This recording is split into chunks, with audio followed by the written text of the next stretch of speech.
Hi, I'm Ananya Shetty and welcome back to my channel to help you create the life that you want and to become the best version of yourself.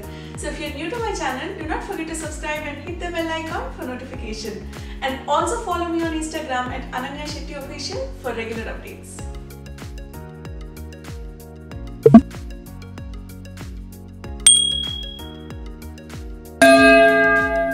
So today I'm going to talk about how to make reading book a habit.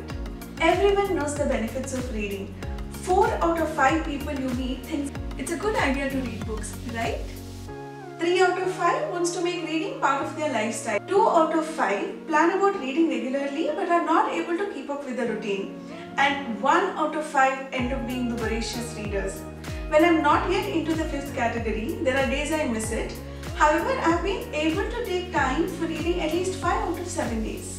Even the person who hates reading books agrees that reading book can change life for good. That's no secret. Well, amidst all the good things reading books can offer, I'm going to share with you 3 major reasons that is motivating me to pick a new book every time I get an opportunity. Know your why.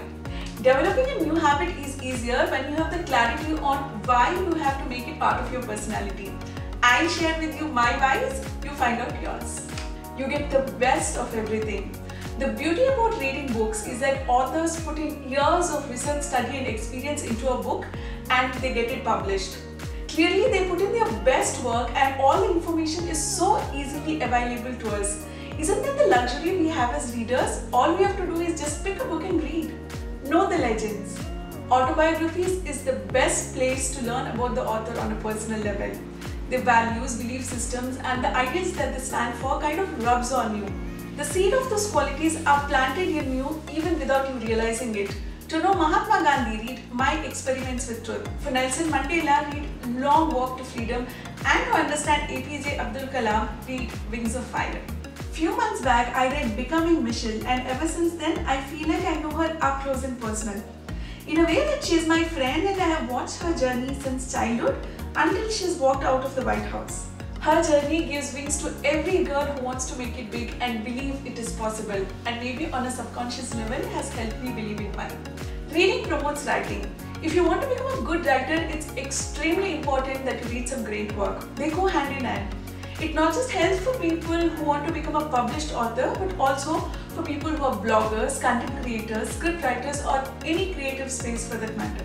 In today's video, I'm going to share with you 10 tips to make reading books a habit.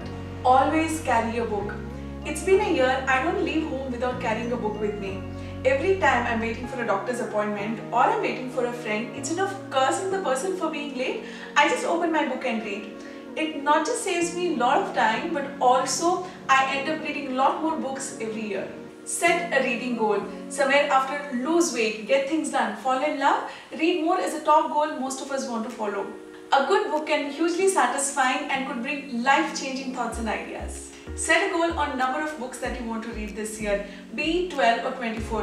And if you have to finish 24 books in a year, you will have to read 1 book in every 15 days and accordingly schedule reading time in your routine. Create a reading bucket list. Well, you must be thinking, what's the need? You can always pick up a new book when you're done with the old one.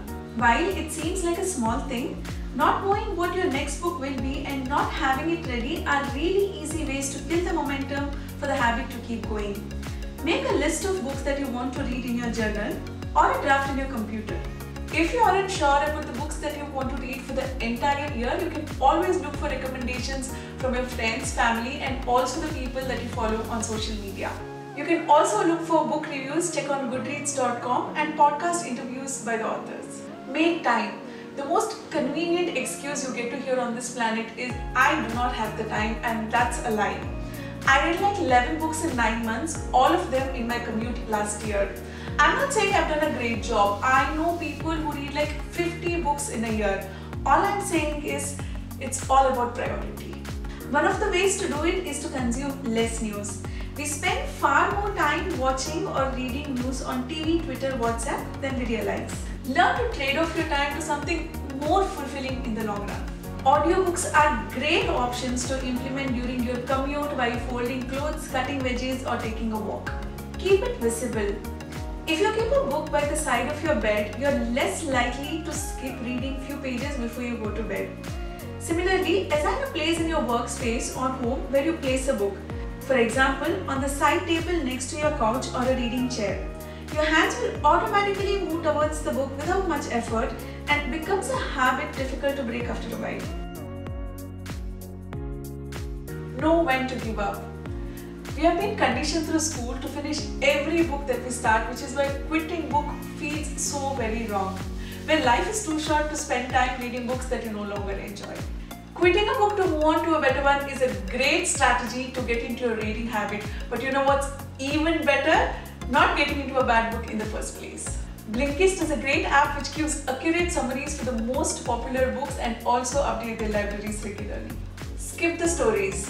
This one helps for the self-help non-fiction books. Author quotes stories to support the primary idea of the book. When some of the stories could be really interesting, please feel free to skip them if you want to. Stories are used as a tool to support the primary idea and you can always do without them. So this actually helps you to finish the book a lot more quicker. Get a book buddy. A book buddy is someone with whom you share similar taste in books, with whom you can swap books, recommendations and thoughts. It could be an accountability partner with whom you share your reading goals, or somebody you challenge or commit to on the number of books you want to read. You could be reading a book to someone, maybe an elderly person, a friend, a son or your daughter. The basic idea here is to make reading a social habit so that you're less likely to miss it. Read with pencil. I believe that underlining, making notes as you read makes the experience enjoyable and you also remember it a lot better. Imagine, wouldn't it be great if we could remember most of the things that we read? I also keep my diary handy. Sometimes reading books takes you through self-reflection and writing down your thoughts will only help you sink in deeper with the knowledge. Get excited about the book. To be a voracious reader, it's extremely important that you get excited about the book in the first place. You could go through the review and find out what the rave is all about. For starters, you can have the glance at the contents, the first few pages and the back cover of the book. This will sparkle the curiosity about what's in it for you. Well, these were my top 10 tips in making reading part of your lifestyle. To all the non-readers out there who want to read and stress about how to do it, I would like to share with you that I wasn't a reader myself. When I was in school, I was so fascinated about the libraries and the books, but I never got down into reading until I got into college. There were times I would end up buying a lot of books but never read them. However, I never stopped buying. I started taking baby steps when I got into college and eventually, finally now, I am into reading every day and it has become part of my self-care routine. I hope this video was of some help. Let me know in the comment section if you have any book recommendations to make. I would really consider reading them. See you in the next video. Until then, take care.